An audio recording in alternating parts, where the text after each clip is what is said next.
श्लोक 3। अनुवाद। हे परंतप, जो लोग भक्ति में श्रद्धा नहीं रखते वे मुझे प्राप्त नहीं कर पाते, अतः वे इस भौतिक जगत में जन्म मृत्यु के मार्ग पर वापस आते रहते हैं। तात्पर्य, श्रद्धा विहीन के लिए भक्ति योग पाना कठिन है। यही इस श्लोक का तात्पर्य है। श्रद्धा तो भक्तों की संगति से उत्पन्न की जाती है। महापुरुषों से वैदिक प्रमाणों को सुनकर भी अभागे लोग ईश्वर में श्रद्धा नहीं रखते। वे झिझकते रहते हैं कि भगवत भक्ति में दृढ़ नहीं रहते। इस प्रकार कृष्ण भावनामृत की प्रगति में श्रद्धा मुख्य है। चैतन्य चरितामृत में कहा गया है कि श्रद्धा तो यह पूर्ण विश्वास है कि परमेश्वर श्री कृष्ण की ही सेवा द्वारा सारी सिद्धि प्राप्त की जा सकती है। यही वास्तविक श्रद्धा है।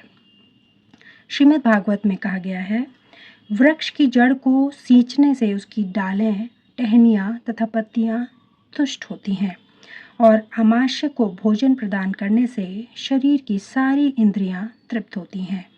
इसी तरह भगवान की दिव्य सेवा करने से सारे देवता तथा अन्य समस्त जीव स्वतः प्रसन्न होते हैं। अतः गीता पढ़ने के बाद मनुष्य को चाहिए कि वह गीता के इस निष्कर्ष को प्राप्त हो। मनुष्य को अन्य सारे कार्य छोड़कर भगवान कृष्ण की सेवा करनी चाहिए।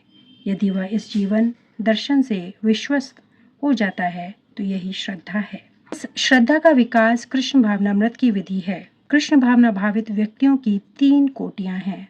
तीसरी कोटि में वे लोग आते हैं जो श्रद्धा विहीन हैं। यदि ऐसे लोग ऊपर ऊपर भक्ति में लगे रहें तो भी उन्हें सिद्धि अवस्था प्राप्त नहीं हो पाती। संभावना यही है कि वे लोग कुछ काल के बाद नीचे गिर जाएं। वे भले ही भक्ति में लगे रहें किंतु पूर्ण विश्वास तथा श्रद्धा के अभाव में कृष्ण भावनामृत में उनका लगा रह पाना कठिन है।